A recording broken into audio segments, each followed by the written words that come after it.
안녕하십니까. 네. 오늘 스페셜 세션 글로벌 중추국가 구상의 실현을 위한 지혜라는 세션에 여러분이 오신 것을 환영합니다.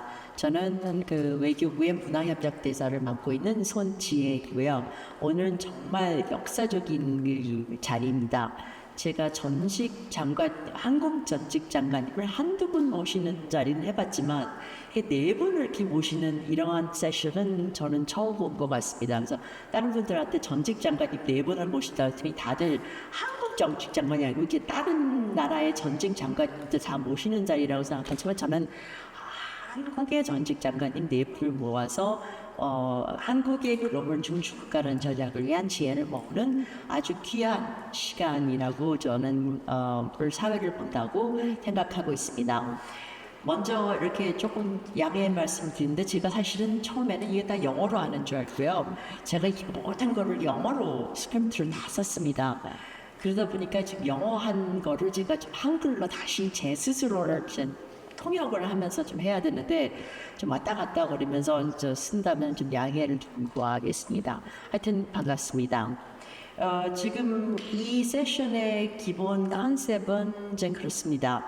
한국이 지금 이번 정부가 하는 글로벌 중추국가 Global Pivotal State for Freedom, Peace and Prosperity라는 그 기본 개념이 있는데 이거의 개념은 어떻게 보면 한국이 처해져 있는 글로벌 위치를 그대로 반영하는 그 전략이라고도 볼 수 있습니다. 지금 오늘 하루 종일 많은 분들이 말씀을 해주셨지만 지금 세계가 굉장히 혼란과 갈등과 그다음에 불확실성에 쌓여있는 이 시대에 한국이 어떤 역할을 해야 되는가에 대한 깊은 고민을 하는 그런 것의 결과라고 볼 수 있습니다. 많은 분들이 벌써 얘기했지만 이런 국제기구 또 미국 옛날에 그 과거에 어떻게 보면 글로벌 리더십을 발휘했던 많은 국가와 많은 기관들의 위상이 이제는 굉장히 약화되고 흔들리고 있는 이 과정에서 한국 같은 나라들의 경험과 지혜와 또한 능력을 요구하고 꼭 이런 한국의 역할에 대해서 많은 요구와 해야 되는 그런 필요성을 느끼는 것이 말하자면 한국 외교가의 그러한 그 생각을 하고 있습니다. 그래서 말은 그렇게 하지만 사실은 어떤 식으로 한국이 역할을 해야 되는가에 대한 거는 사실은 굉장히 어려운 질문이기도 합니다. 그래서 많은 분들의 지혜가 취합이 돼야 되는 그런 상황에서 우리가 오늘 전직 장관님 네 분을 모셔서 이분들이 하셨던 또 이분들의 시각에서 우리나라가 한국 중추국가라는 역할을 어떻게 하면 잘해 나갈 수 있는지 또 앞으로의 한국의 위치가 어떻게 되는지에 대한 거를 지혜를 한번 취합해 보고자 하는 자리이기도 합니다. 제가 네 분의 사실은 오늘 많은 외교부의 분들이어서 사실 뭐 자세한 설명은 필요 없기는 하지만 제가 그래도 간단히 네 분에 대한 말씀을 이제 간단히 소개를 드리도록 하겠습니다. 제 역할이긴 하고요. 좀 끝에서부터 제가 윤병세 장관님부터 시작을 하겠습니다. 그냥 제 순서 이렇게 돼 있기 때문에 윤병세 장관님은 여러분 잘 알다시피 박근혜 대통령 시절에 외교부 장관이셨고 2013년부터 2017년까지 외교부 장관 역임하셨습니다. 그리고 과거 외교부 차관보, 청와대 국가안보회의 정책조정실장 두루 이런 외교의 과정을 거치셨습니다. 이 네 분의 사실 또 하나의 특징은 지역 외교가 계십니다. 보시면은 아니신 분들도 있지만 이 네 분은 굉장히 지역 외교원이라는 또 특수한 그런 공통점을 가지고 계시기도 합니다. 그 옆에 계시는 김성환 장관님은 또한 물론 직업 외교관 출신이시고 2010년부터 2008년부터 2013년 외교통상부 장관을 역임하셨고 이명박 대통령 시절에 하셨습니다. 바로 임 장관님 전에 장관님 하셨던 분이 임명환 장관님이십니다. 임명환 장관님은 주일 대사님으로 근무하셨다가 2008년 이명박 정부 초대 외교통상부 장관으로 당대하셨었습니다.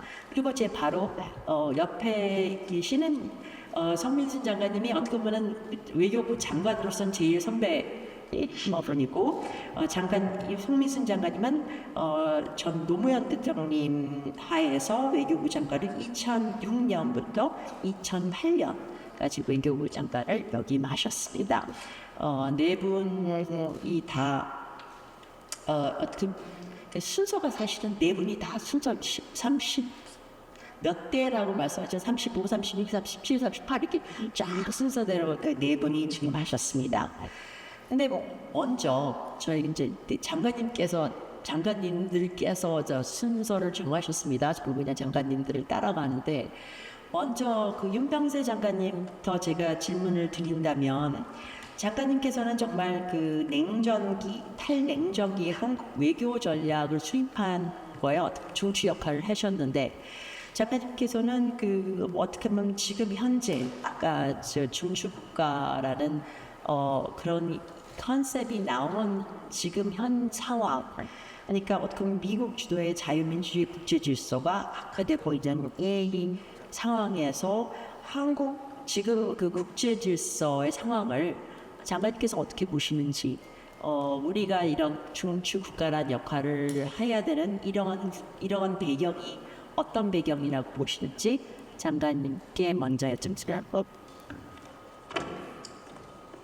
예, 우리 평소에 우리 외교에 대해서 가장 쉽게 말하시고 또 이렇게 외교로 살아계시는 선지혜 대사님께서 직접 이렇게 좌장을 해주시니까 마음이 편합니다. 지금 이제 우리 소 대사님께서 말씀해 주셨던 그러한 이 글로벌 중추국가 또 이 대전략을 우리가 이제 이해하려면은 지금 그 글로벌이 어떠한지 또 인세가 어떠한지에 대한 그런 이제 여건 평가를 해야 되는데 제가 작년 말에 유럽과 이제 그 트랙 2 고위급을 하는데 EU 대표가 자리에 앉자마자 한마디 한마디 Fire everywhere 온 사방에 불이 붙고 있습니다. 이렇게 얘기를 했습니다. 그것은 무슨 얘기냐면은 흔히 우리가 얘기하는 복합위기, 폴리크라이시스를 상징하는 말이기도 하고 또 동시다발 위기를 의미하는 말이기도 하고 또 금년초에 있었던 다보스 포럼의 주제이기도 한 허마 크라이시스, 항구적인 그런 위기라고도 상징하는 얘기인데 이것은 바로 하나의 그 증상, 현상을 얘기하는 얘기입니다.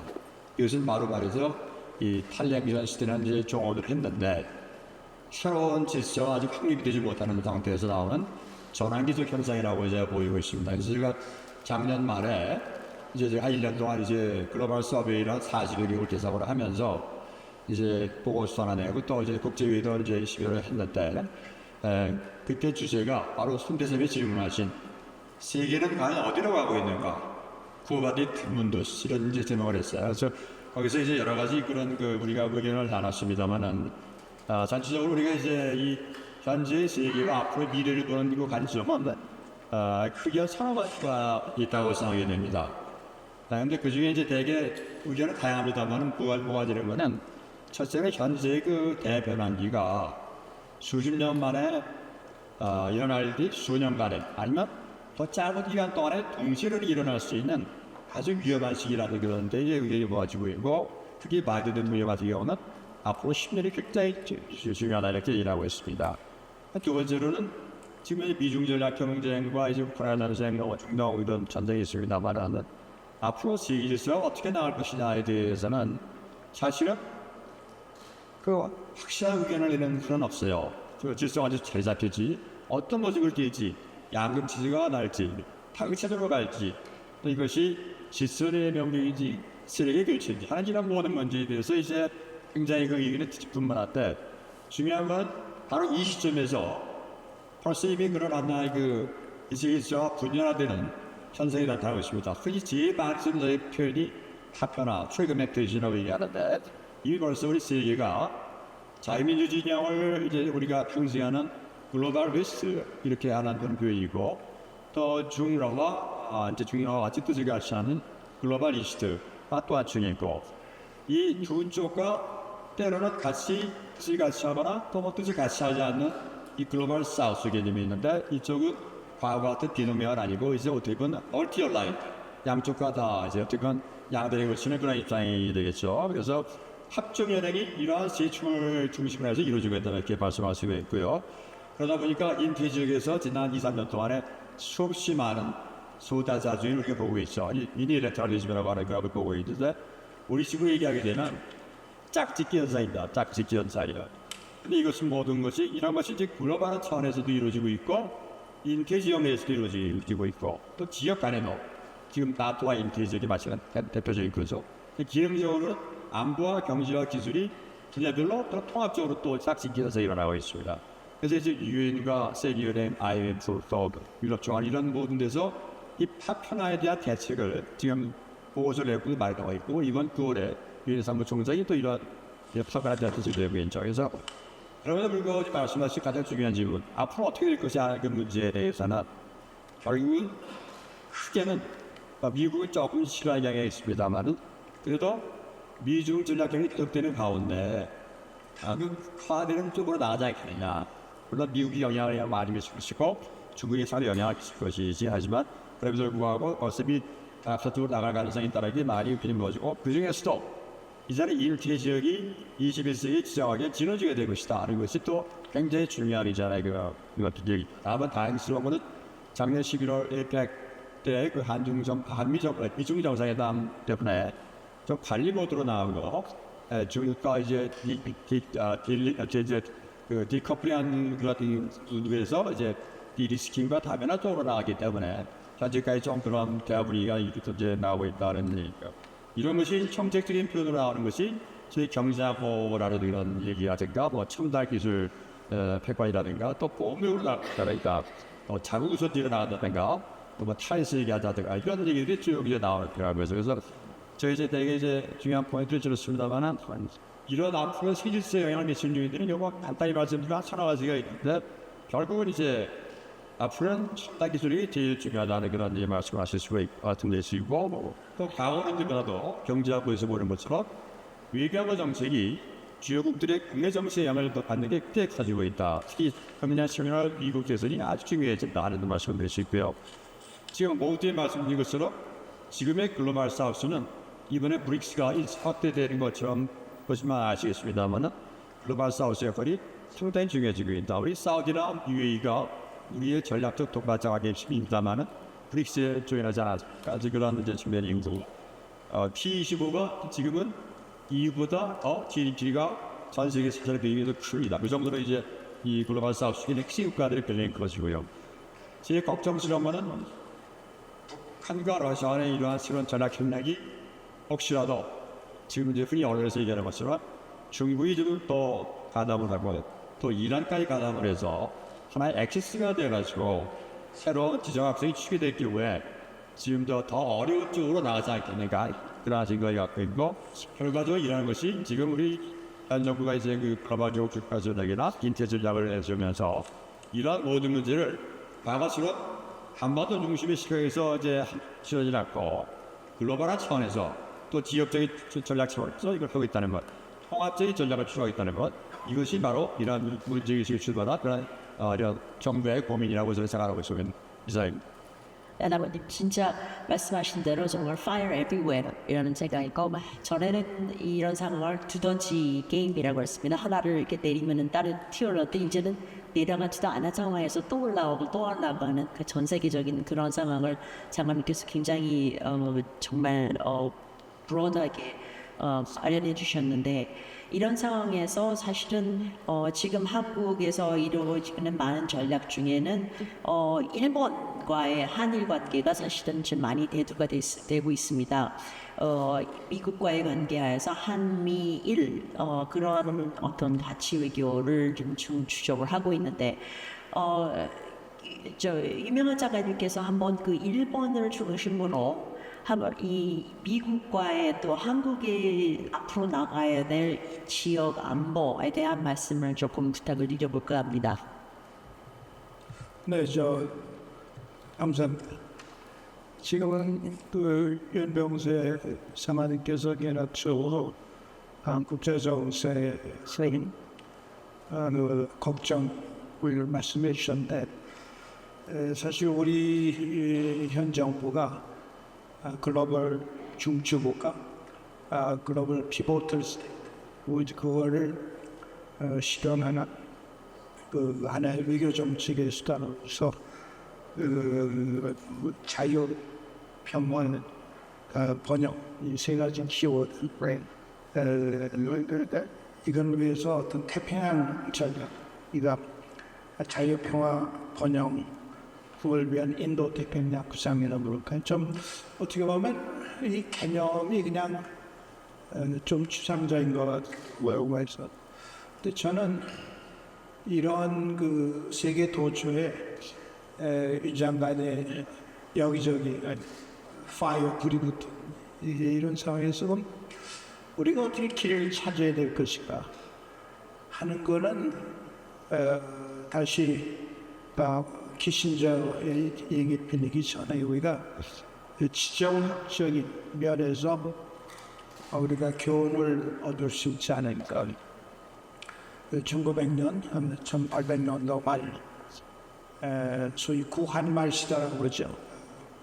이시 조선 때 한반도를 둘러싼 열강들의 세력 균형을 위한 합정변혁을 사실 일본이 근대화 이후에 중국, 청나라, 중국하고 청열정책 그 다음에 10년 후에 로열정책에서 승리할 수 있다는 것은 결국은 러시아의 남아정책 그 조선 한반도에 진출하려는 또 이 중앙아시아 있죠. 아프가니스탄, 파키스탄을 통해서 인도양으로 진출하려는 러시아를 어떻게든지 막아야 되겠다. 영국의 전략, 지향학적으로 그래서 일본을 적극적으로 지원하지 않았겠어요. 그래서 청일전쟁 50년 만에 러시아하고도 전쟁에서 결국은 그런 상황이 지금 어떻게 보면은 한반도에서도 다시 이제 발생할 가능성이 매우 크기 때문에 지정학적인 면에서 봐야 돼요. 전 그런 면에서 작년 3월 달에 윤 대통령이 미국을 가시기 전에 주변에 만류 그래서 물리치고 일본을 먼저 가서 관계 개선을 하고 미국에 가야 되겠다. 이 결정은 제가 볼 때 상당히 지정학적인 면에서 전략적인 결단이라고 봅니다. 그래서 결국은 4월에 미국 방문이 성공적 미국에서 대대적인 환영을 받았고 그 기운을 얻어서 7월 달에 캠프 데이트 한미일 정상회담이 있으니 우리 역사를 볼 때 이렇게 한국이 일본, 미국과 어깨를 나란히 해서 캠프 데이비드에서 동북아시아 정세뿐만 아니고 국제 정세를 논의하고 서로 방향을 협의하고 하는 전략을 같이 토했다는 것 자체가 저는 상당히 좀 이렇게 가슴이 좀 이렇게 뿌듯한 우리가 이 정도는 이제는 크구나 하는 생각이 들더라고요. 그래서 역시 앞으로 국제정을 특히 한반도를 중심해서 본다면은 그런 지정학적인 측면을 무시할 수도 없어요. 그리고 제가 이제 일본을 자주 가고 일본을 열심히 관찰을 하는데 한 올해는 전만 해도 도저히 상상하기 어려운 변화가 있어요. 일본에 뭐냐면 그동안에 그 냉전 시대를 거치면서도 일본의 방위 예산이 GDP의 1%를 안 넘었어요. 1%도 일본이 스스로 기사 정권이 이런 급변하는 국제 정세에 대처하기 위해서는 일본이 방위비를 늘려야 되겠다. GDP 2%로 빠른 시일 내에 2027년까지 늘리겠다. 이렇게 얘기를 했고, 평화헌법을 일본이 이제 태평양 전쟁 그때 77년 만에 그 안보 관련 세계 문서를 개정해서 일본도 이제는 보통 국가가 돼야 되겠다. 특히 상대방으로부터 군사적인 위협을 받았을 때 적기지 공격 능력을 가져야 되겠다. 그것은 일본에 대한 군사적 위협뿐만 아니고 동맹국은 미국에 대한 군사적 위협에도 실질적으로 일본이 역할을 해야 됩니다. 그래서 최근에 미일이 오키나와 근처에서 다만 상륙작전을 훈련을 같이 하고 또 토마호크 미사일을 구입하기로 그렇게 결정을 하고 엄청난 변화가 있는 거예요.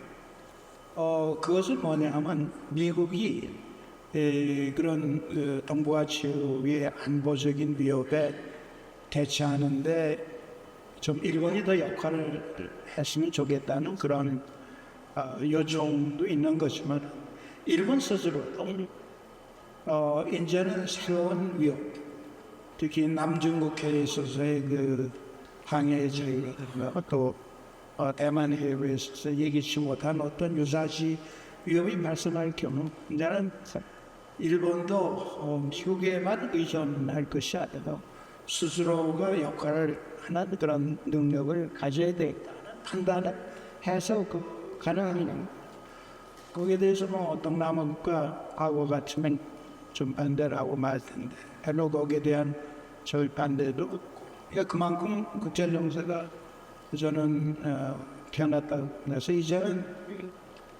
미일 동맹 관계가 글로벌 어라이언스라는 단어를 쓰고 있어요. 그렇게 급작스럽게 모든 걸 그리고 이제 현 대통령도 미국과 일본과의 관계를 그만 고난이 배경이 돼서 G7 정상회담에도 참석을 했고 나토 회의 정상회의도 참석을 하셨고 그다음에 이제 우크라이나까지 방문해서 그 자유재정의 연대를 표시하고 그거는 사실 우리가 글로벌 포트 스테이트는 주주가로 가라는 길이라고 생각합니다. 이미 그렇게 가고 있고 그래서 그런 국제적인 역할을 했습니다.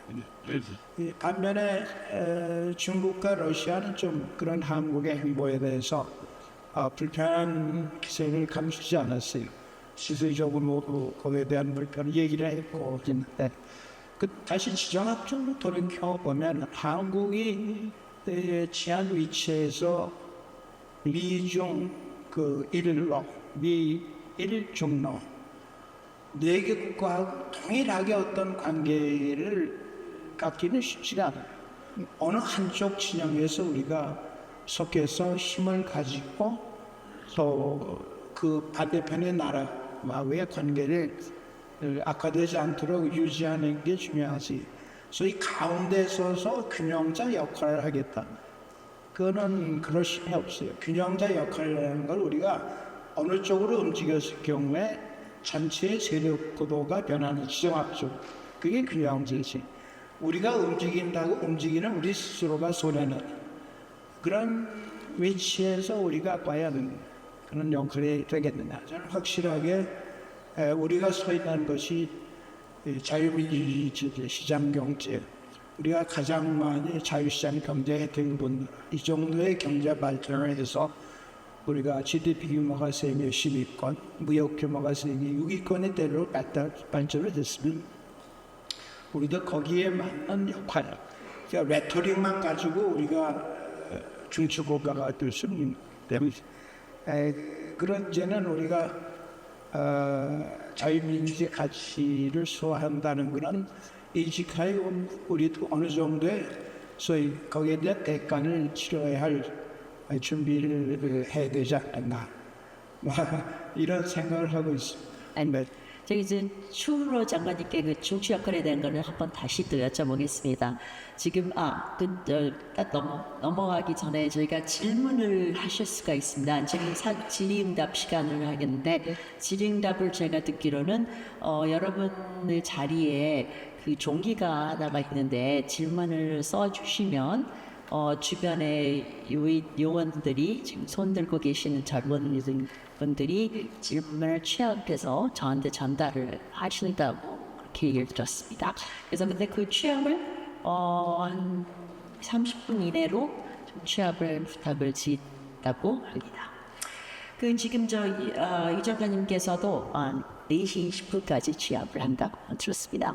이 장관님께서 말씀해 주셨지만 저희의 글로벌 중축 국가로서의 전략 같은 거는 어떤 지정학적인 어떤 기반을 확실히 두고 어떤 글로벌 얼라이언스들의 변화에 대해서 저희가 또 같이 능동적으로 이 변화를 할 수가 있는 그런 말씀을 하셨는데 지정학적인 지금 장관님께서도 잠깐 언급하셨지만 물론 일본도 있지만 중국도 있고 지금 러시아도 있고 어떻게 보면은 굉장히 저희가 다리는 아니지만 그래도 같이 밸런스를 맞춰야 될 그런 파트너들이 많이 있습니다.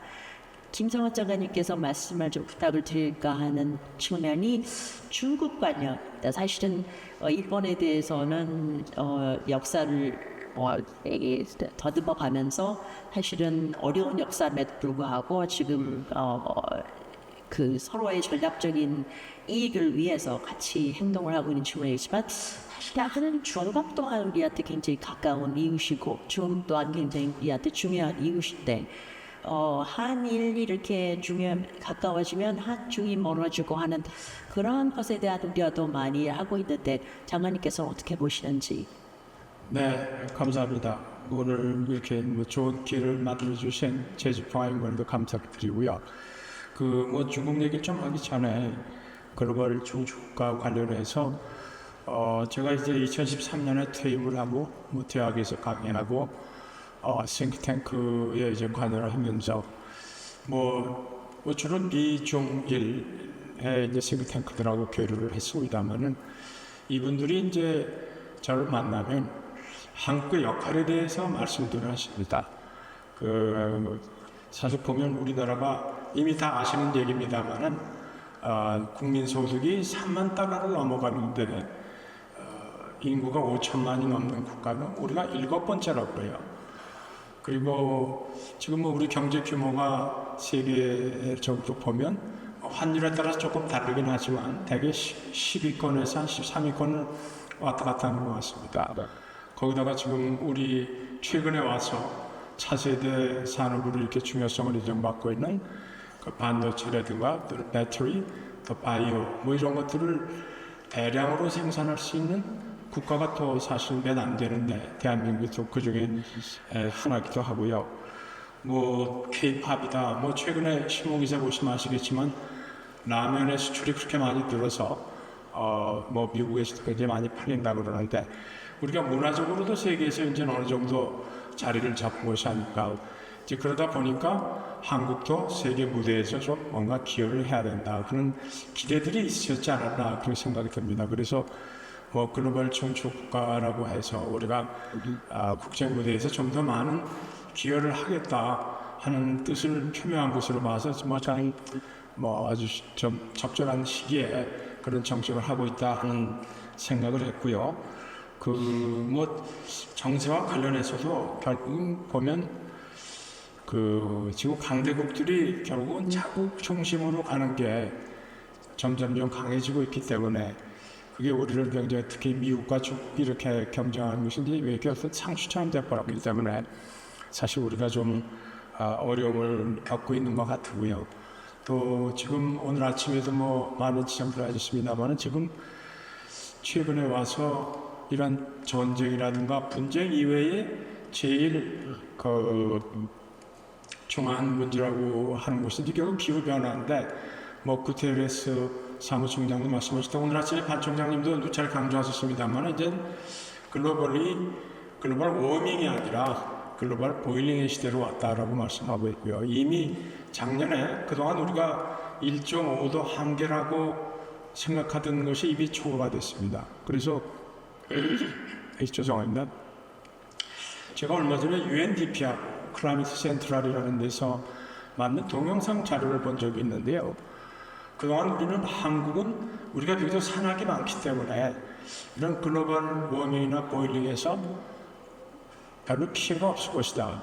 그리고 해수면이 상승을 하더라도 한국은 괜찮을 것이다 하는 생각들이 많이 있었을 것으로 아는데 그 기관에서 만든 자료를 보니까 지금 글로벌 그 기후가 1.5도 올랐는데 이제 이것이 2도까지 올라가게 되죠. 해수면이 상승하게 되면 한국도 개마고원과 그다음에 속리산 일대를 제외한 나머지가 되게 잠긴다 하는 그런 충격적인 동영상을 봤습니다. 그러니까 이런 얘기는 뭐냐면 이제 남의 나라 얘기가 아니다. 우리와 관련 없는 기후변화라는 것이 대응하는 것이 우리와 관련 없는 일이 아니다 하는 것을 더욱 저는 좀 가까이 느끼게 됐습니다. 그래서 이제 한국이 그런 면에서도 더 많은 기여를 하고 또 유엔 사무총장도 배출을 했고 또 우리가 국제사회의 어떤 얼리무버로서 이런 면에서 많은 기여를 해야 하지 않겠느냐 하는 생각을 하고 있습니다. 그래서 뭐 글로벌 중추국가라는 것이 결국은 이런 그 지금 말씀하신 지정학적인 요소에 더해서 한국이 그동안 지난 70여 동안 성취했던 여러 가지 경제적 업종을 바탕으로 해서 국제 무대에서의 기여도 더 많이 해야 된다 하는 뜻으로 저는 생각을 하고 있고 그런 방향으로 가야 되지 않겠나 이렇게 생각을 합니다. 지금 우리 선대사께서 중국 얘기를 저한테 질문을 해주셨는데 그 사실은 뭐 팬데믹이 있었기 때문에 중국에 그동안 가기 어려웠었죠. 그랬다가 이제 작년서부터 중국하고 사실 팬데믹 전에는 제가 중국에 1년에 한 3차례, 4차례 정도 가면서 중국 관여를 하고 중국과 한국 관계를 이렇게 들여다보고 있었는데 마침 우리 내중에 아마 작년, 금년에 걸쳐서 작년 11월에 제가 중국의 북경대에서 세미나가 있었고 또 금년 4월에 바로 한 달 전에 중국을 방문할 계획이 있어서 중국의 여러 기관과 얘기를 했었습니다. 그런데 이제 그때가 지금 우리 조태열 내무장관이 중국 방문하기 바로 직전이었어요.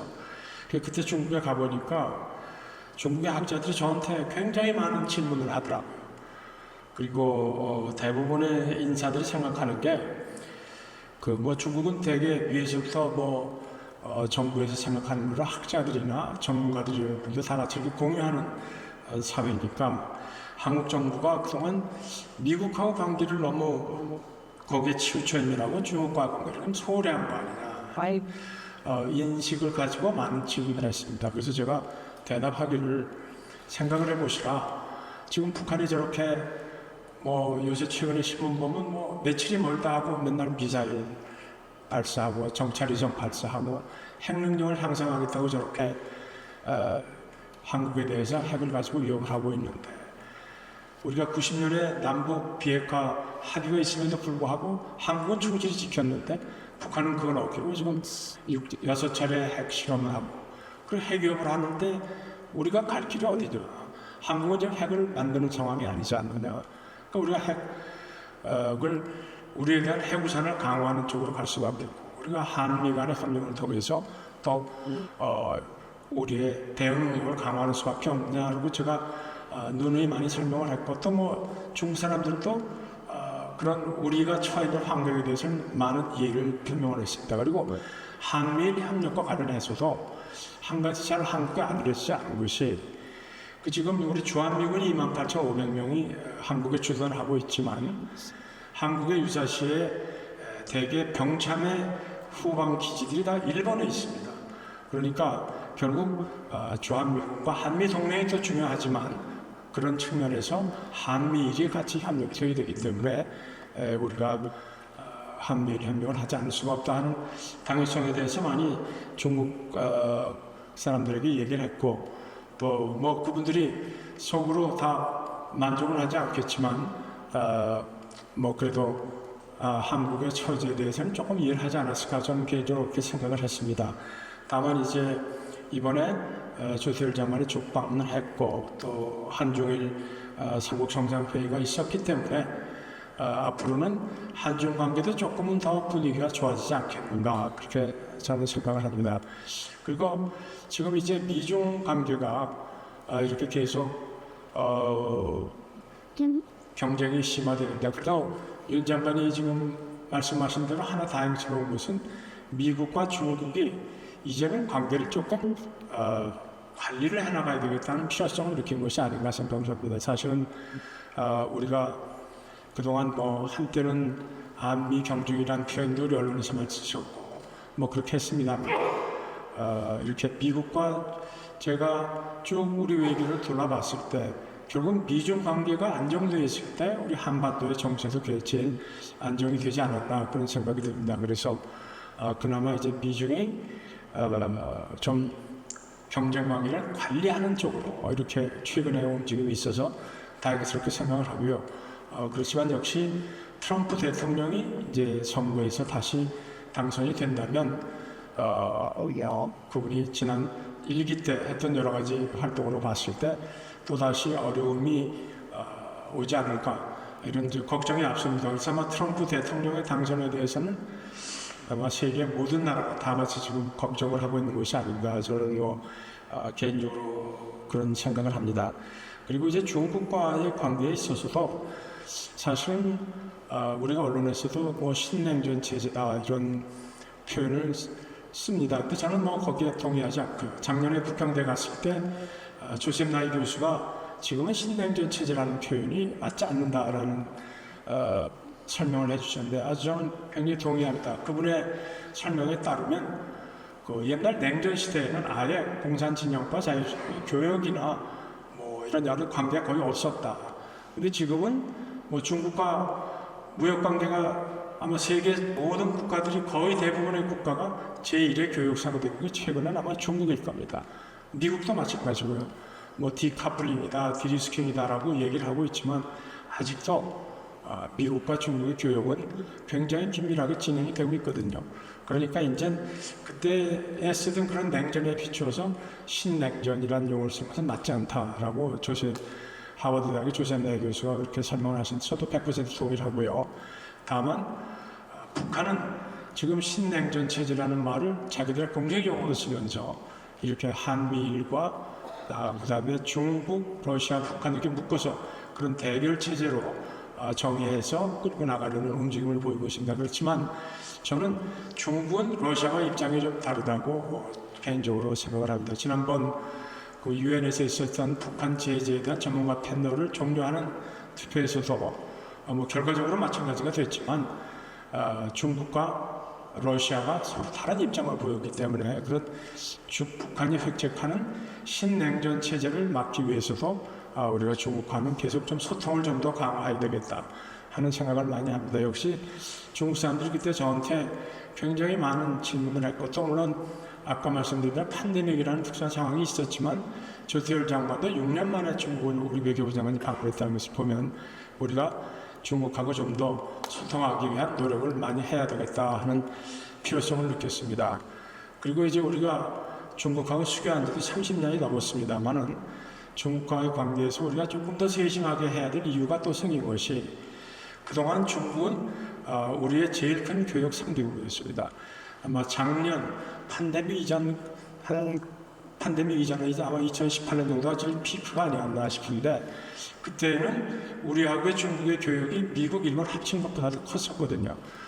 그것이 이제 조금 바뀌어서 작년에는 중국의 비중과 미국에 대한 수출 비중이 거의 비슷해졌죠. 그런데 그동안은 중국이 제일 우리가 흑자를 많이 내는 일본에 대한 적자를 거의 중국에 대한 흑자로 이렇게 메꿔온 상황이었는데 작년에 처음으로 우리가 중국에 대해서 무역 적자를 냈습니다. 그 반면에 우리가 수출은 줄어들었는데 수입하는 비중은 높아진 거죠. 그러니까 그래서 비중을 따져보니까 이제 우리가 중국에서 우리의 전체 수출에 대해서 중국이 20%가 안 되는데 수입은 20%가 넘어더라고요. 그리고 우리가 중국에서 수입하는 것도 우리가 주력 수출품인 배터리라든가 또는 반도체 뭐 이런 거에 대한 소재들을 우리가 좀 더 수입하고 있기 때문에 어떻게 보면 우리가 대중관계에서 취약해질 수 있는 요소가 강해져 있기 때문에 앞으로 중국과의 관계에서 좀 더 세심하게 우리가 그 대중관계를 관리해야 된다 하는 생각을 했고요. 또 한 가지는 한중일 정상회담이 있었는데 그 한중일 정상회담과 한미일 관계를 우리가 좀 잘 보완적으로 서로 활용해서 외교를 해나갈 필요가 있지 않나 그런 생각이 듭니다. 이번 한중일 정상회담에서 사실 그동안 TCS라고 서울에 한중일 협력 사무국이 있는데 2011년에 세 나라가 합의해서 국제기구에 준하는 기구를 만들어놨는데 그 존재도 많이 알려져 있지 않은 것 같고요. 그렇지만 이번에 세 나라 정상들이 발표한 공동명령을 보시면 TCS의 활동을 강화하기 노력을 한다는 문구가 있습니다. 그래서 상당히 저는 긍정적으로 생각을 하고 한미일 협력과 더불어서 한중일 협력도 함께 좀 잘 서로 상호 보완적으로 운영했으면 좋겠다는 말씀을 드립니다. 네, 잠깐 말씀 감사합니다. 지금 중국 말씀을 하셔서 끝을 내주셨는데 사실 지금 한중일 그 협력에 있어서 중요성이 대두가 되고 있고 중국과의 관계를 좀 장관님 말씀하신 대로 세심하게 관리해야 되는 필요성에 대한 거를 많이 지금 대두되고 있는 것 같습니다. 경제적인 이유도 있지만 사실 저희한테는 중국에 있어서는 필수적으로 한반도 북한 이슈가 사실은 굉장히 크게 되는데 다른 관계에 있어서는 좀 친절히 보이는 측면들도 있지만 사실은 성장의 북한 관계는 사실 가장 어떻게 보면 데드락이 되어 있는 관계이고 우리한테는 가장 지금 현재로서는 비전이 미래가 안 보이는 것 같은 듯한 느낌이 드는데 장관님 보시기에 지금 대북 관계, 남북 관계 어떻다고 보십니까? 그 전에 말씀이죠. 이게 저 전직 외교장관 내 사람 불러놓고 또 북한 이야기 하라고 그러니까 이게 뭐한데 제가 이 자리 세팅하는 걸 보고 이걸 듣는 사람들이 별로 참 재미가 없겠다. 이 전직 작가들이 다 공자 같은 이야기를 하고 뭐 이렇게 있으면은 별로 재미가 없겠다. 그런 생각이 들고 우선 뭐 저는 제일 싫어하는 게 여러 사람이 앉아서 비슷한 이야기 하면은 깊은 생각이 안 드는 것 같아서 제가 매기 역할을 좀 할게요. 좋습니다. 의학 속에 매기 같은 역할을 좀 필요로 할 것 같아서 그런데 우선 이제 앞에 이 동료들이 말씀하신 것 중에 한두 가지만 제가 제 생각을 그냥 나중에 토론을 위해서 코멘트를 말씀을 드리고 싶은 것은 우선 지금 뭐 세계 질서 이야기를 하고 우리 세계 질서 이야기하면서 제일 많이 이야기하는 게 rules based international order 뭐 이러는데 실제 지금 세계가 rules based international order냐 아니면은 WTO에서 온 총장이 이야기하듯이 이게 파워 베이스드 오더냐 이게 대해서 한국은 항상 좀 냉정하게 생각을 이제 해야 되지 않겠나 이런 이제 생각이 들고 그다음에 이제 우리가 이제 GPS 지금 이제 글로벌 이 피보털 스테이트를 이야기를 하고 조금 전에도 다른 분들이 이제 지정학적 개념을 이야기를 했는데 이게 피보털 스테이트라는 개념이 그 누굽니까? 할포드 맥킨드인가요? 할포드 맥킨드라는 미국 학자가 지정학 지오폴리티컬 사이언스 이걸 개념하면서 피보털 스테이트라는 개념을 도입을 했는데 거기서 말하는 피보털 스테이트라는 것은 세계의 여러 지역에서 그 지역의 이 정세의 중심축이 되는 나라들 뭐 예를 들어서 중동의 이집트라든지 터키라든지 브라질, 뭐 인도네시아 이런 나라들 예시를 들면서 이제 글로벌 그 지역마다 피보털 스테이트라고 했는데 그게 우리한테 지금 거기서 글로벌을 붙여서 피보털 스테이트를 했는데 우리가 좀 지향하는 게 글로벌 스테이트냐 그러니까 글로벌 밸류를 추구하는 그런 스테이트냐 아니면은 이 지역에서의 중심적으로 역할을 하는 피보털 스테이트냐 근데 이 두 개를 합친 개념은 사실은 성립이 좀 어렵습니다. 그런데 저는 이제 정부가 GPS를 한다는 건 저 뜻은 아주 좋은 취지라고 생각을 합니다. 한반도가 우리나라 한국이 북한 문제 그리고 핵 문제에 몰입이 되어가지고 이게 갇혀 살고 세계에 눈을 못 돌리는 거. 근데 당연히 이제 벗어나서 우리가 세계 다른 나라들과 같은 여러 가지 가치를 공유하는 이런 걸 추구하는 이제 해야 되는 그런 상황이기 때문에 이 정부 정책을 앞으로도 계속 잘 추진해야 되는데 그런 걸 이제 하려면은 이런 것보다는 지금 윤석열 정부가 들어와서 ODA를 대폭장액시켰습니다. 공적개발 본조. 그건 아주 이 자기의 이 GPS라는 그게 맞는 그 정책이라고 봅니다. 거기 맞고 그래서 지금 마찬가지로 거기에 아울러서 피해라든지 그다음에 난민, 인권, 뭐 기후변화 이런 데서 우리가 그냥 룰 테이크가 아니라 룰 메이킹을 하는데 하는 이런 역할을 했을 때 이제 글로벌 스테이트 세계적인 무대로 나간 한국이 이렇게 맞겠나 이런 생각이라고. 그다음에 이제 제가 이제 지정학 이야기가 나오니까 한 가지 보태고 싶은 것은 조금 전에 인태 전략 이야기를 많이 합니다. 인도 태평양 전략을 기억하는데 인도 태평양 전략에 대칭되는 개념이 이 지역에서 뭐겠습니까? 아시아 태평양 개념이거든요. 우리가 89년에 에이펙 창립할 때 한국이 주도적 역할을 했습니다. 그래서 이제 아시아 태평양 개념은 지금 어디 갔느냐?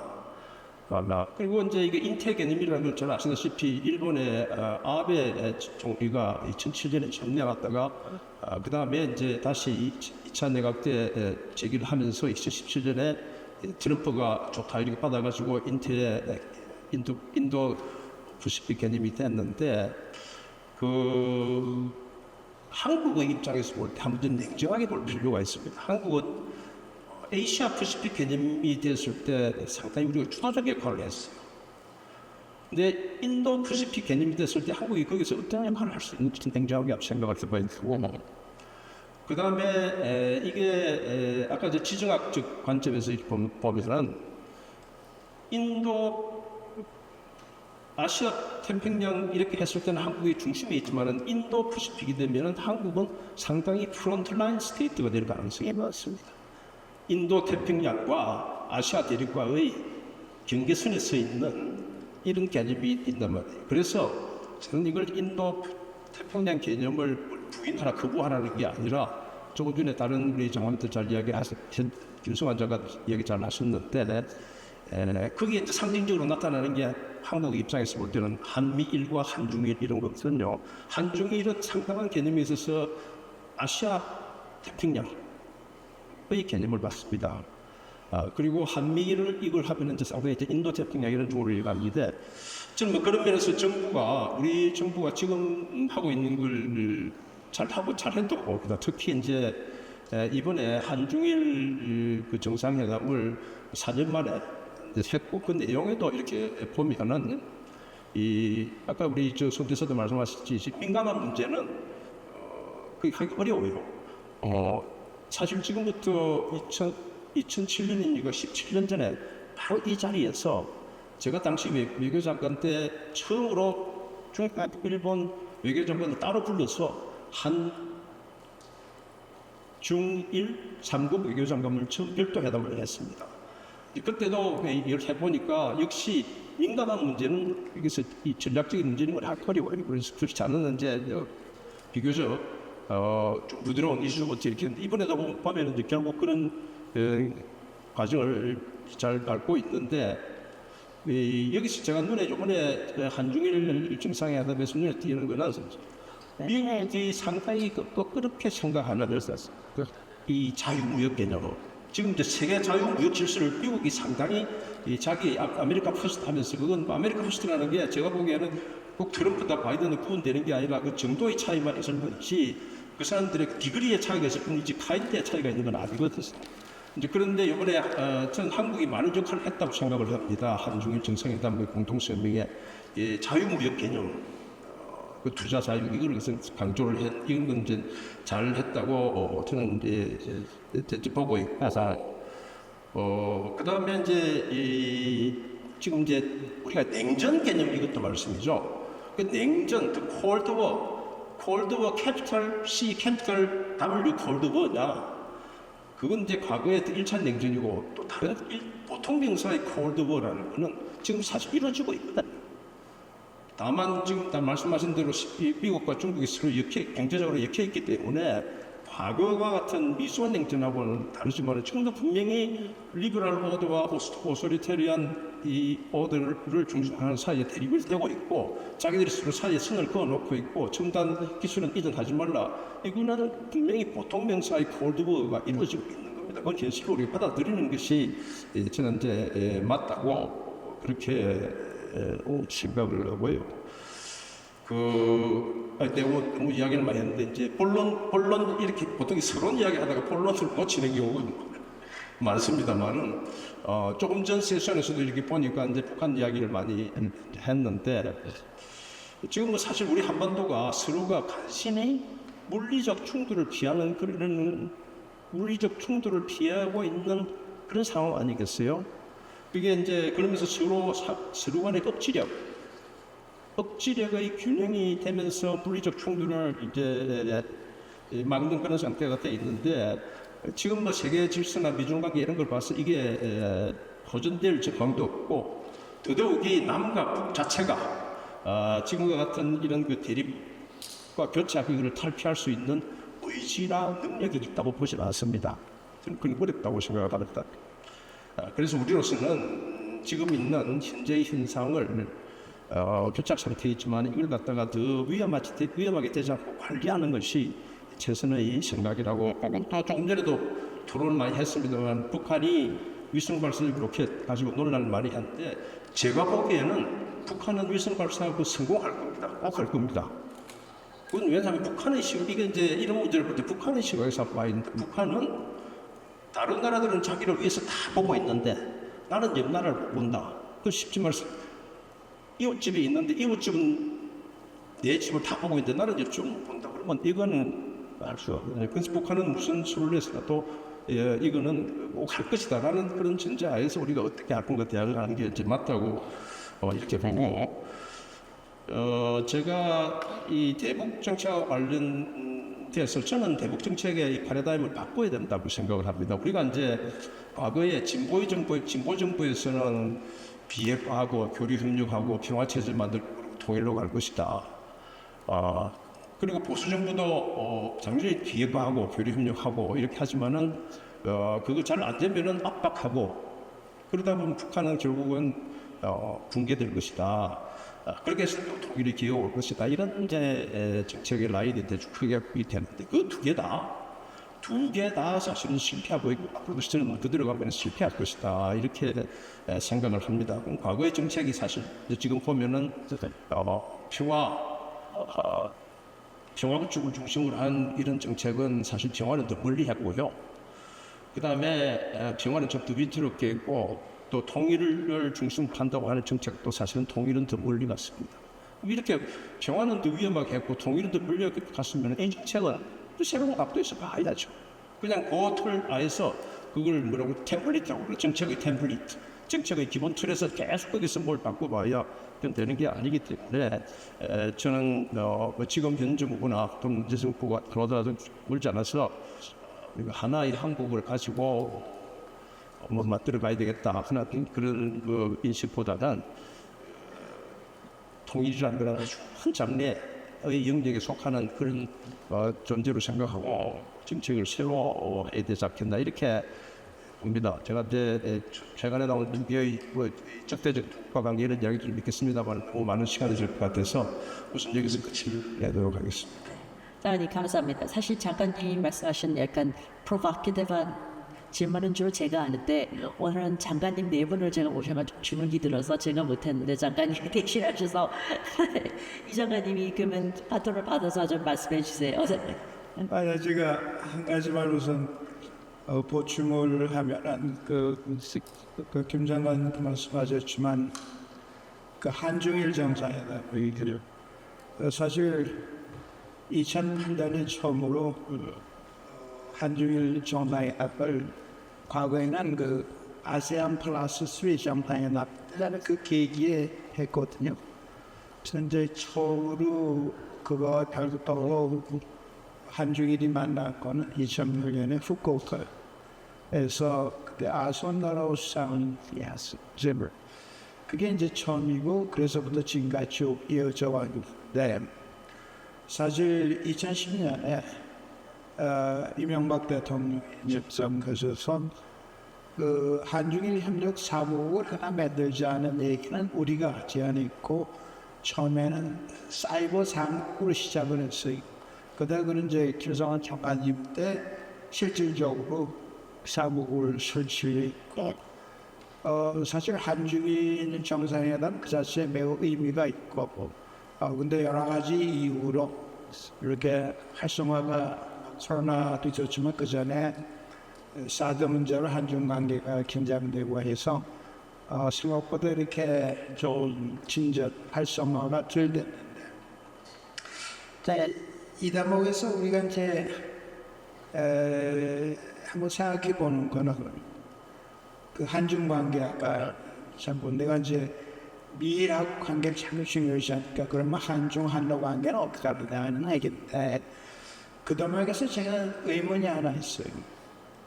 사실 지정학적으로 다시 돌아갔다 보면 중국, 러시아 바로 코앞에 붙어있는 조그만 약속이 핵 미사일을 개발한다. 그 실전에 배치해서 한국을 소위 남한을 위협하고 있는 상황에서 그것이 방향만 틀면 모스코 북경을 타겠었는데 그런 강대국이 주변에 약속이 핵미사일 개발을 허용한다고 그럴까 그냥 방치한다는 난 그거 도저히 그 사고방식을 이해할 수가 없는 거예요.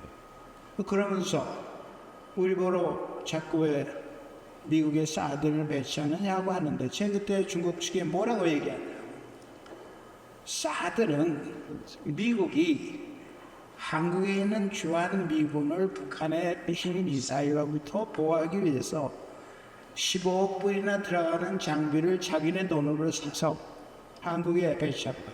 그거는 한미 간의 소파 협정에 따라서 요청하면 우리가 기지를 내줄 수밖에 없어요. 용산도 그렇고 저기 지금 평택도 그렇고 다 그 우리가 기지 제공하고 건설 비용의 90% 이상을 쓰거든요. 그러면 미국이 주한미군을 보호하기 위해서 사드를 배치했다고 그럴 때 우리가 노할 수 있는 그럼 두 가지입니다. 미국이 주한미군을 철수하거나 한미 동맹 조약 의무를 이행하지 않았기 때문에 그를 파괴할 수 있는 전리를 주는 거예요. 그럴 수가 있느냐. 한국 국민이 한미 동맹 관계를 파괴하는 건 원하지 않는 거예요. 그런데 중국은 한국이 사드를 배치했다, 허용을 했다.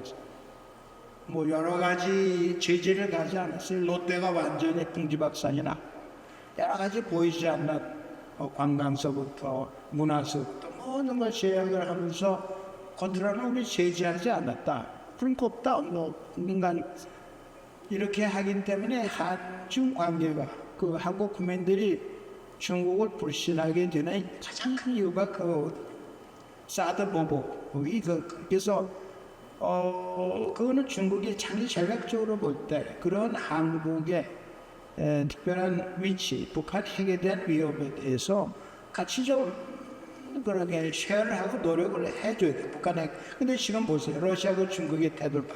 이번에 한중일 공동성명에 북한의 비핵화 문제를 아예 들어가지 못했잖아요. 5년 전에 들어갔는데 그러면 앞으로 북한이 핵미사일을 오퍼레이션을 그러니까 실질적으로 배치해서 보통만 누르면 날아갈 수 있게 될 거를 중국, 러시아가 묵인하느냐. 또 우리가 할 수 있는 선택은 하나밖에 없어요. 자체적으로 핵무기를 개발하든지 아니면은 미국의 핵무기 미사일을 한국에 좀 89년까지는 한국에 점술 핵무기가 있었어요. 미국에. 그래서 미국이 이제 접수를 했죠. 한반도 비핵화 선언하고 왔대. 먼저 미국이 점수를 다 해버렸어요. 그럼 우리가 의존하는 것은 결국은 한미 또 미국하고의 관계는 일본하고 관계가 안 좋으면 강화될 수가 없어요. 그렇게 알아야 돼요. 일본하고 관계를 개선하는 것은 미국하고 개선을 강화하기 위한 하나의 그 전제 조건이라고 봐야 돼요. 아까 김 장관이 얘기했지만 한반도 유사시에 전쟁이 났을 경우 일본에 있는 7개 주일 미군 기지가 없으면 전쟁 지상 능력이 없어요. 그러니까 하나의 전국 티어터라고 영어로 전국이 되기 때문에 그런 개념상에서 우리의 선택의 폭이 없나 봐 있어. 근데 중국은 자꾸 사드 문제 가지고 아직 이러는데 과연 북한의 핵 개발, 미사일 개발을 러시아하고 중국이 언제까지 이렇게 할 거냐?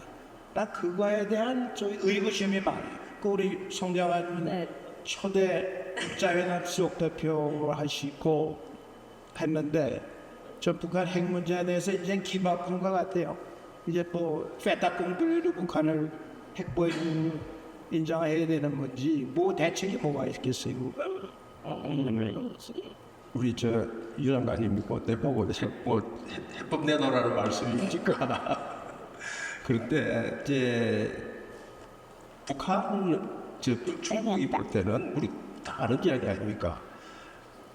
북한을 압박을 해서 핵을 포기시키려고 하니까 그것까지는 좋은데 그것이 자동적으로 북한의 붕괴와 불안정으로 연결된다는 그러한 그 칼큘러스가 나오니까 그런 세법이 나오기 때문에 이건 둘 중에 선택을 해야 되는 사정에서 북한에게 그런 강압적인 실효적인 압박을 못하고 지금 이제 북한의 핵이 이까지 왔다.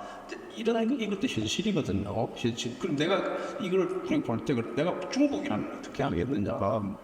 중국은 글쎄 북한이 핵 좀 초보적인 단계에 있는 거 거기에 차라리 낫지. 북한이 붕괴돼가지고 남한이 흡수해서 남한 어떻게든 한미 동맹의 위력이 압록강까지 서해를 걷고 오는 것을 해야 되겠느냐. 선택하면 그건 중국이 그렇게 나오는 거고. 그 입장이 그렇게 정해진 거고 사드 이제 문제도 당연히 우리는 우리가 사드 우리의 한미 동맹의 차원에서 사드가 필요하다. 또 북한에 대한 방어에 필요하다. 이런 건 당연한 거고. 그다음에 이제 중국의 입장에서는 우리가 이제 사드를 보고 우리 안보 주권 향상을 차원에서 한다. 한미 상호 방위 조약에 의해서 그리고 유 장관님도 이야기를 하셨지만은 그 밑에 있는 저 스테이터스 오브 포서스 어그리먼트 주둔군 지휘 협정에 의해서 제공하는 기지에 그걸 사드 참전한다. 이거 다 우리로서는 다 할 수 있는 일이 맞는 말인데 근데 이것도 마찬가지입니다. 내가 중국의 대변인이 아니고 상대방을 알아야 우리 대책이 나오기 때문에 중국의 입장에서 볼 때 그럼 좋다. 한국이 사드를 자기들이 볼 때 중국이 볼 때 중국을 겨냥하는 미사일 방어망인 사드를 미국과 합쳐서 설치를 했다면은 그게 한국의 안보 주권이라면 중국도 그러한 중국이 생각하는 시큐리티 퍼셉션 안보 위협에 대해서 중국이 취할 수 있는 행동을 할 수 있다. 중국이 취할 그런 행동을 할 주권을 가지고 있다. 그런 차원에서 자기들이 보이지 않는 척 하고 있거든요. 그러면은 이런 입장을 이야기를 하면은 사실 영어로 얘기해서 talk to each other를 대고 서로 이야기하는 게 아니라 talking past each other. 서로 기등으로 대고 니는 이야기하고 나는 이야기하고 그렇게 해서는 또 한중관계가 안 되는 거 아니에요. 그게 지금 이제 우리가 지금 이제 성찰해야 될 문제고 제가 뭐 깊이 내부는 모르지만 지금 현재 있는 조태열 장관도 그런 문제에 대해서 심각한 인식이 있고 이번에 지난번에 중국 가서도 중국 측하고 그런 문제에 대해서 남들 깊이 좀 해법을 찾는 건 아니지만은 그 문제의 심각성과 그 일종의 그 바탕 작업 이런 걸 좀 한다고 그렇게 생각을 합니다만 그건 전 좋은 접근 방식이라고 봅니다.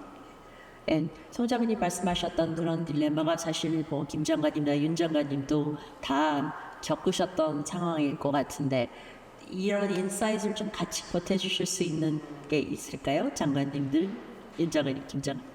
네, 오늘 우리 앞 세션에서 아까 저도 잠깐 들었습니다만 북한 관계를 말씀하시고 해서 저희는 뭐 북한 관계에 대해서는 사실 뭐 얘기 안 했지만 뭐 우리 외교하는 거에 하여튼 최대 우선 과정 북한이 우리한테 주는 여러 가지 위험에 대한 대처 능력을 키우는 거 아니겠는가 그런 생각이 들고 저도 역시 뭐 송장한테 말씀하신 대로 북한하고의 관계는 그 관리하는 차원에서 우리가 봐야 된다 생각을 하고요. 돌이켜보면 사실 북한은 늘 자기들 캘린더에 따라서 움직였습니다. 우리가 뭐 잘한다고 해서 북한이 호응한 것도 아니고 뭐 전 정부에서 이미 우리가 봤지만 하노이 회담이 결렬되고 나서는 미국 간의 회담이 결렬되고 나서는 자기들한테 잘해주려고 노력했던 정부에 대해서도 비방을 하고 그랬기 때문에 지금은 북한이 여러 가지로 아마 어려운 상황이 있는 것이 아닌가 하는 생각이 들고요. 그래서 관리 차원에서 우리가 잘 대북 정책을 해나가면 좋지 않겠냐 그런 생각을 합니다. 지금 이제 강론적인 측면에서 세 분자가님께서 좋은 말씀 많이 해주셨는데 사실 제가 항상 이제 모두에서 이렇게 통합적인 얘기를 많이 하는 이유는 지금 우리가 보게 되면 국제정세에서 느껴지는 사안이지만 실제 현실의 뒤에서 굉장히 긴박하게 돌아가고 있습니다. 이 한반도나 이 인도 지역 정세라는 것이 자칫하게 되면 에스컬레이션이 될 수 있는 굉장히 민감한 상황이고 이 우크라이나 사태, 또 중동 사태를 이제 언론에서 많이 얘기합니다만 저희가 실제로 우려하는 것은 특히 미국과 미국 의회에서 걱정하는 것은 대만 해협 사태거든요. 그래서 어떤 면에서 북핵 문제가 대만 해협 사태 때문에 주변화되는 것 같은 인상을 받을 정도로 굉장히 민감합니다. 그래서 이러한 네 가지는 지정학적인 위기인데 거기에 경제 안보다 뭐 팬데믹이다, 기후 변화다, 또 이런 첨단 기술들이다. 특히 요즘에 와서는 이 모든 것이 AI 시대에 맞춰가지고 AI가 첨디 WMD나 제수 무기와 서로 연계가 됐을 때 어떻게 될 것이냐. 가서 걱정하고 마지막 2년 죽기 전까지 예전까지 걱정하고 돌아가시는 키신저 박사의 미국과 중국 간에 대마리아를 둘러싸고 AI 전쟁이 일어날 것을 굉장히 걱정하고 책도 내고 마지막 인터뷰 따고 돌아가셨는데 그 정도로 지금 현재 우리가 생각하는 것 이상으로 벌써 인태사령부에서는 이 모든 동시다발적인 위기에 대해서 다양한 희망과 다양한 시뮬레이션을 하고 있습니다. 펜타곤도 마찬가지입니다. 북한은 다 들어보고 있고 그런 것이 한미 간에 이루어지고 있고 한미 간에 이루어지고 있고 또 남북하고도 적절한 형태로 이루어지고 있고 이후도 이루어지고 있습니다. 또 양지적으로 전략대안하고 있는 많은 나라도 이루어지고 있습니다. 그래서 하나 우리가 이제 외교적인 표현으로 점잖게 이해하고 있습니다만 굉장히 과거에 비해서 협상의 시대가 지나가고 있고 이제 어떻게 보게 되면 억제의 시대, 통합 억제의 시대가 오기 때문에 한미 간에도 이제 우리가 억제를 많이 얘기하고 있습니다만 이미 한미 간에 작년 말에 캠프 DB에서 합의된 것의 핵심은 바로 인체 지역에서 통합 억제를 어떻게 하느냐면 이것은 나토의 경우와도 마찬가지고 이 인체 지역과 나토 유로애틀란틱 지역이 이제 같이 움직이는 상황까지 갔는데 물론 우리가 중심이 돼야 되겠죠. 한반도 문제 같은 것이. 그런데 가장 중요한 것은 작년 8월에 캠프 데이비드에서 합의된 세계적 문서 중에서 소위 말하는 협의의 공약, 커미트먼트 컨설트라는 것은 54년 한미 상호박이 조약이 체결된 이후에 우리가 한미 간에 우리가 합의한 가장 강력한 대외 메시지입니다. 인태 지역에서의 세 가지 사안, 도전, 도발, 위협에 대해서 신속하게 익스큐리시를 행동으로 대응한다. 오늘을 보시게 되면 더 정확하게 되십니다. 근데 나토는 1년 동안에 고민해가지고 한 것이 시스템ik 챌린지, 특정국에 대해서. 일본도 1년 동안 고민해서 내가 아무서나 그것에 스트레티지 챌린지. 미국이 좀 더 적은 나라하기 이제 또 이렇게 이제 챌린지이요.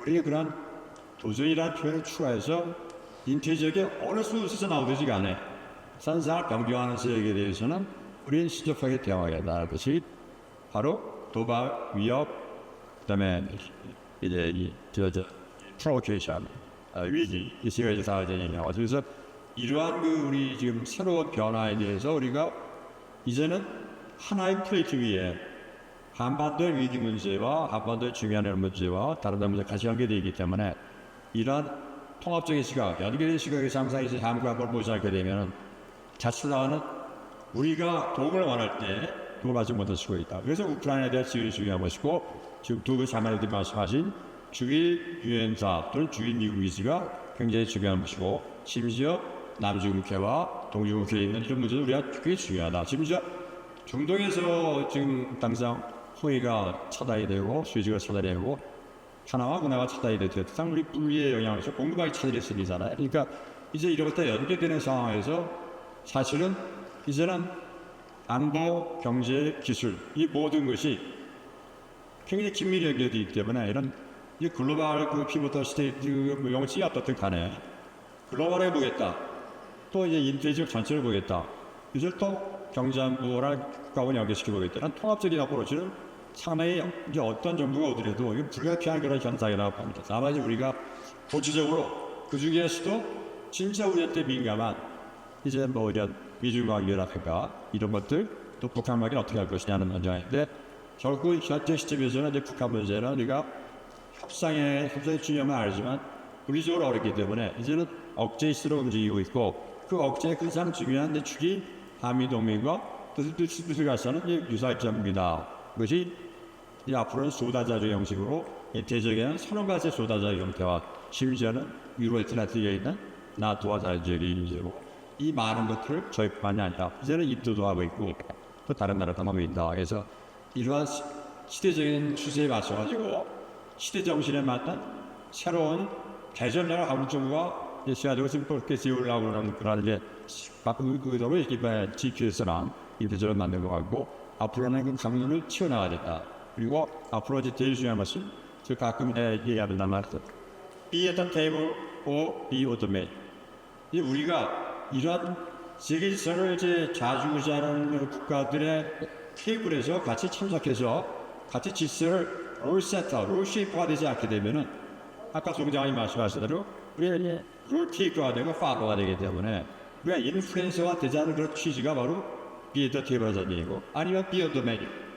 다른 사람이 만난 분 나가지고 질서를 만들었는데 그 질서의 대상이 되고 변방이 되고 종속 변수가 되기 때문에 우리는 비온도매직이 돼서 안다. 비에더 테이블부터 주도해야겠다. 그래서 마지막 한 말씀 드리면 지금 5월 초에 이제 G7과 한국이랑 이제 고위급 트랙트 전략대회 갔는데 2년 내리 우리가 이제 G7한테 초청받았다가 이번 최초 이태리가 이제 주최하면서 이번엔 아프리카가 중심이 되고 중심이 되기 때문에 한국을 미안하지만 이제 여러 가지 이유로 초청가 됐어요. 근데 결과적으로는 G7 국가들과 우리가 다 이겼는데 압도적인 다수가 이번에 특히 이제 주최 측 이태리 측 대표가 이번에 한국을 추천하지 않은 건 중대한 전략적인 실책이라고 얘기했어요. 그만큼 한국이 앞으로 G7 플러스를 하게 되면 가장 먼저 추천이 돼야 될 최선 상시 수송들이 나라 중에 하는 아니면 비영리 가게될 수 있는 나라로 많은 국가들이 보고 있고 이미로서 미국에서는 CSIS를 포함해서 많은 나라들이 그렇게 건의하고 지지하고 있습니다. 그래서 이제 우리가 국력이 상승한 만큼 얘기해야 되고 국력이 상승한다는 얘기는 우리의 가치뿐만이 아니라 지역의 관심사, 글로벌한 관심사를 같이 우리가 지금 가지고 말이 아니라 행동으로 나타내줘야 되는데 이제 지금 그런 시대가 왔다. 그리고 가장 어려울 때 우리가 offend need 하는 식으로 어려울 때 우리가 동참할 수 있고 할 수 있는 법에 대해서 해야 되는데 다만 이제 우리 항상 공감을 드리겠다만 우리가 할 수 있는 법에 대해서 좀 약간 과속을 하지 말고 편안할 수 있도록 이제 우리 능력에 맞게끔 하는 게 중요하다. 그렇지만 하여튼 기본적인 자세는 큰 틀에서는 우리가 이제 우리가 원칙을 가지고 나가야 된다. 이런 말씀을 드립니다. 감사합니다. 예, 장관님. 네, 장관님, 제가 지금 질문을 여기 7개나 받았어요. 근데 제가 지금 보니까 저희가 나머지 시간이 15분밖에 안 돼가지고 장관님께서 잠깐 말씀하시고 제가 질문으로 바로 들어가겠습니다. 짧게 얘기해. 네. 지금 윤 장관께서 안보, 경제, 기술 이게 이제 하나. 근데 우리가 지금 이 중요한 토론을 하는데 경제 안보에 대해서 얘기할 사람이 아무도 없어가지고 특히 한국의 경우에는 이 반도체 서플라이 체인에 있어서 우리가 미국, 일본의 신뢰를 조금 잃어버린 것 같아요. 그 이미 지난 얘기예요. 2021년에 일본은 라피더스라는 일본계 일본 대기업이 출자해가지고 만들고 있어요. 그것이 이제 곧 2나노 반도체 생산을 목표로 하고 있고 아직 삼성 하이닉스도 좀 엄두를 못 내고 있는데 연구는 하지만 근데 우리가 무역 의존도가 GDP의 거의 90% 이상 무역에도 저는 특히 이미 구마모토의 TSMC 타이완 반도체 공장이 생산을 하고 있고 근데 이것은 상당히 심각한 문제입니다. 우리가 거기에 소외되지 않고 캠프 데이비드의 그 어떤 합의를 이해하면서 경제 한번 문제 우리가 살아날 길은 결국은 거기에 같이 보조를 맞춰야 되는 것이 아닐까 하는 그걸 좀 한번 강조를 하고 싶습니다. 네. 정말 요새는 경제 안보라는 어떻게 보면 가장 중요한 안보적인 그런 시점일 거라는 생각이 듭니다. 질문 받은 거에 제가 조금 추려서 얘기하자면 이거 하나는 참 오늘 자리에는 굉장히 중요한 질문일 것 같아서 제가 여쭤보는데 지금 우리나라의 국가 이익에 중요하게 되는 그런 외교 정책, 말하자면 중국, 일본, 미국에 대한 특히 북한에 대한 정책에 있어서 지금 몇 분이 지적했는데 일관성이 없다. 어떻게 보면 굉장히 일관성이어야지만 네가 해남할 수 있는데 정부마다 일관성이 없는 것 같은 거를 보인다. 왜 그런가? 특히 북한에 대한 정말 어떻게 보면은 정부와는 뭐 상관없이 일관적으로 우리가 유지를 해야 되는 외교 정책이 있어서 왜 일관적으로 못 유지를 하느냐라는 것이 어떻게 보면 중요한 질문 중에 하나였습니다. 제가 이 굉장히 귀한 자리에서 여러분께 꼭 여쭤보고 싶었습니다. 황 장관님이 반짝반짝 그래서 청장님은 일관성이 있을 수가 없죠. 어떻게 일관성이 있겠습니까?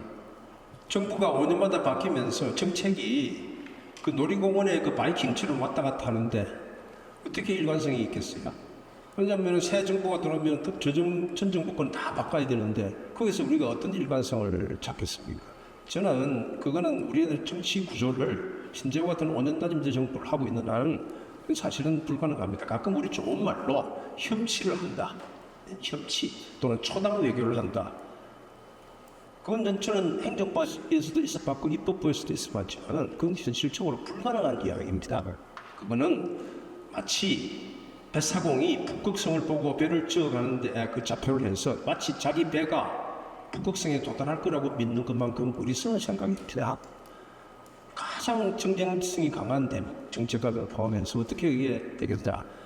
그래서 그나마 지금 그 질문을 제가 리인터프리트 재해석을 한다면 5년 단임 정부 내 기간 동안만이라도 대북 정책, 대미일 대중 정책이 어떻게 이게 컴포지트 팔러스가 돼서 통합적으로 체계적으로 서로 상충되지 않는 그런 정책을 하느냐 이게 저는 현실적으로 우리가 고민해야 될 문제거든요. 조금 전에 우리 그 유명한 작가님도 이야기했지만 우리가 북한을 설득하려고 그러면 미국하고 손을 잡아야 됩니다.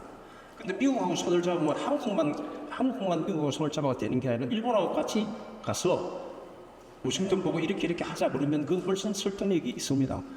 그런데 그런 정책을 한다고 하면서 일본하고는 중창권을 부르고 그냥 싸우자고 그러면서 그러니까 이게 서로 오른발은 오른쪽으로 가고 왼발은 왼쪽으로 가면서 앞으로 가려고 하니 그게 될 수가 없는 이런 거. 지금 이제 대중정책 이것도 마찬가지입니다. 그런데 저는 이 조금 더 희망적으로 이제 보는 희망적인 하나의 상황이지만 이번에 있었던 한중일 정상회담을 마치고 바로 이어서 한미일 차회담이 열리더라고요. 그래서 그 상황을 또 브리핑을 하고 그러면서 이제 미국이 볼 때 한중일이 그냥 그 통상 이런 문화 이런 문제를 하는 것이 어떤 전략적인 쉬프팅 이런 게 이루어지지 않는다는 아쉬움을 주고 동시에 중국에 대해서도 우리가 아무리 그래도 네가 지금 갖고 있는 아까 우리 신냉전이라고 그랬잖아요. 너는 지금 오소리테리안 오더를 하고 우리는 리버럴 오더를 갖고 있기 때문에 그 사이에 금이 있는 거는 그건 불가피한 현실이다. 그런 과정에서도 우리가 더 싸우지 않게 할 수 있는 이런 방법을 하자. 이런 거하고 그 다음에 제가 이게 정권 내 정책 내부의 조화를 이야기하자면은 지금 오늘 우리가 이제 글로벌 피보틀 스테이트를 하잖아요. 근데 한국이 세계의 중추국가로 가겠다고 막 하는 그것이 세계의 뉴스가 되는 경우는 없습니다. 근데 한반도에서 북한이 위성 발사용 로켓을 쐈다, 핵을 쏜다, 또는 무슨 심지어 그 에드벨론 쓰레기 담아가지고 내려보냈다. 이건 뉴스가 됩니다. 그러한 한반도 내부의 위험과 불안을 뒷덜미를 잡혀가지고 글로벌 피보틀 스테이트로 가겠다고 했을 때 그런 거리가 막기가 어렵거든요. 그래서 지금 이제 정책은 이제 건의 현 정부에 대해서 얘기하고 싶은 것은 우리가 글로벌 스테이트로 가겠다고 이렇게 하면 어떻게 보면은 하나의 잔치를 부린다고 해요. 우리는 지금 잘 살고 있습니다. 북한하고는 비교가 안 될 정도로 잘 살고 있으면은 동네에서 잔치를 부리는 집은 이웃집들하고 좀 다줍니다.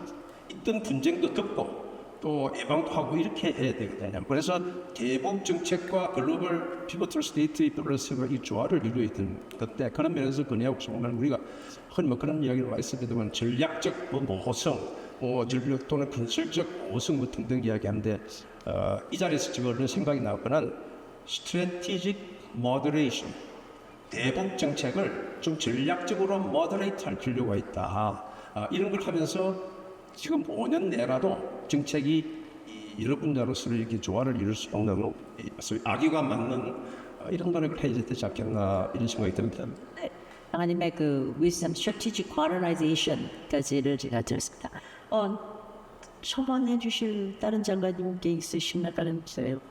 아니요, 네, 또 있습니다. 네, 혹시 이 질문에 대해서 더 말씀 안 하시면 제가 다음 질문으로 넘어가겠습니다. 간단히 말씀드리면요.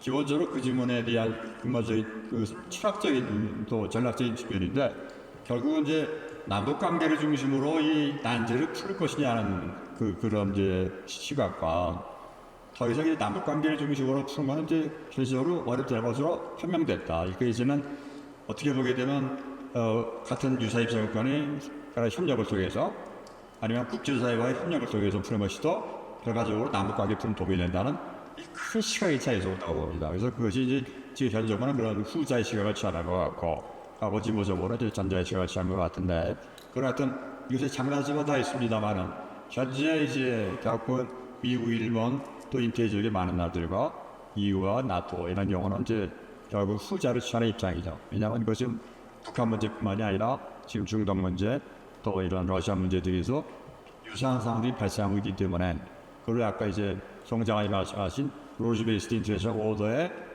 현상 변경적인 그런 행위를 했다고 보는 거기 때문에 그것에 대해서 이제 응시하고 하는 그런 거죠. 네, 장관님 김 장관님 말씀하신 전에 제가 또 하나의 질문에 그 군이 어떻게냐면 글로벌 피비틀 스테이트 글로벌 중추국가로서의 선언을 했지만 이거에 이제 행동으로 실천하는 데 있어서의 어려움 같은 것에 질문이 왔습니다. 이러자면 글로벌 중추국가라고 비방을 하면서 어떻게 보면은 행동으로 이어나가는 데 있어서 그걸 어떤 식으로 행동을 해야 되는가에 대한 얘기면서 몇 가지 질문이 대만 총통에 대한 입장 또 푸틴 대통령 취임식에 우리가 과연 갔었어야 되는지 또 아까 우크라이나에 과연 우리가 좀 더 적극적으로 지원을 해야 되는지에 대한 행동적인 것이 우리가 글로벌 중추국가로서의 어떻게 팔로우업을 해야 되는가에 대한 질문이 이렇게 세 가지가 왔습니다. 어떻게 생각하십니까? 김정은 대한민국은 지금 말씀하시다 그러셨는데 제가 또 굉장히 더 많은 거를 아까 정책에 일관되지 못한 거와 관련해서 사실 우리 대북 정책에서 제일 문제가 저는 우리 사회가 북한을 어떻게 다뤄야 될 것이냐 굉장히 갈라져 있다고 봅니다. 그래서 그 정권이 바뀌더라도 우리 사회가 북한 문제에 대해서 공통된 입장을 가지고 있다 그러면 아마 그 정책은 지속될 수 있었을 거예요. 그런데 그 국내적으로 우선 북한 문제를 어떻게 해야 될 것이냐에 대한 컨센서스를 먼저 만들어내야 정책의 일관성이 있을 수 있다. 저는 좀 말씀드리고 싶습니다. 글로벌 중추국가에 대한 행동에 대한 말씀은 장관님께서 네, 아까 우리 송 장관님도 언급하신 ODA 예산이 계속 추구되고 있는 게 공적이라고 생각하는데 결국 정축가 되겠다는 선언을 이제 우리 한 거 아니겠습니까? 그러니까 이제는 우리가 선언한 거에 대해서 사실 우리 스스로 선언을 했지만 바깥의 다른 나라들이 다 한국이 그런 역할을 하고 있다 이제 인정을 좀 해줘야 되는 그런 단계로 가고 또 우리가 그렇게 인정을 받기 위한 노력을 해야 된다고 생각합니다. 그래서 제가 여기서 한 가지 말씀드리고 싶은 것은 그 ODA 예산을 사용하는 데 있어서도 지금은 우리 국내적으로는 ODA 예산을 우리 국내에 와 있는 외국인 대상으로 쓸 수가 아마 없는 것으로 제가 알고 있어요. 최근에 다시 법이 바뀌었는지 모르겠습니다. 그런데 결국 중추국가를 지향하는데 해외에서 보는 특히 글로벌 사우스라든가 이런 데서 보는 한국의 대한 역할이 굉장히 중요한데 얼마 전에 제가 언론 보도를 한 거 보니까 태국을 연구하시고 어느 학자분을 만났더니 태국에서 한국에 대한 인상이 많이 나빠졌다 하는 얘기를 제가 깜짝 놀라서 아니 태국이 K-팝이 제일 많이 돼 있고 태국 사람이 와서 한국 K-팝이 오면서 할텐데 무슨 소리냐 그랬더니 태국에서 오신 분들의 상당 부분이 공항에서 이제 퇴거를 당했다.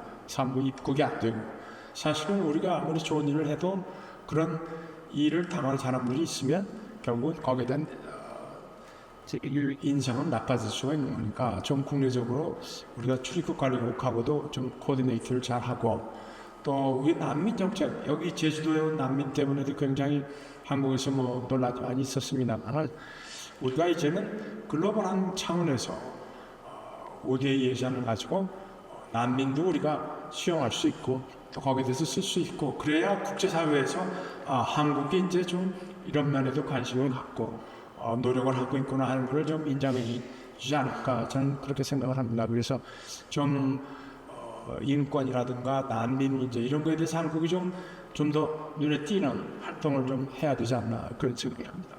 네, 감사합니다. 이거는 제가 여기에 제주 외국어 고등학교 2학년 스페인어과 학생이 질문한 거라서 제가 꼭 질문을 드리고 싶은데 제주 외국어 고등학교 2학년 스페인어과 황지맨 학생입니다. 저 대동을 하겠습니다. 지금 여러 가지 이 한국, 중국, 일본, 미국에 대한 얘기를 해주셨는데 그래서 감동 깊게 들었는데 앞으로 스페인에 관해서는 우리가 어떻게 하고 있어야 되는지 그리고 스페인과 관련해서 어떤 활동을 이 스페인과 한국과의 스페인을 활동을 좀 더 활성화시키는 데 있어서는 어떤 행동들이 해야 되는지 내가 질문했습니다. 성장관님이 손을 먼저 드셨어요. 근데 그 이야기 들으니까 생각이 나서 그런데요. 한 십몇 년 전에 스페인 외교장관이 따로 좀 보자고 그래서 제가 마드리드에 날아간 적이 있어요.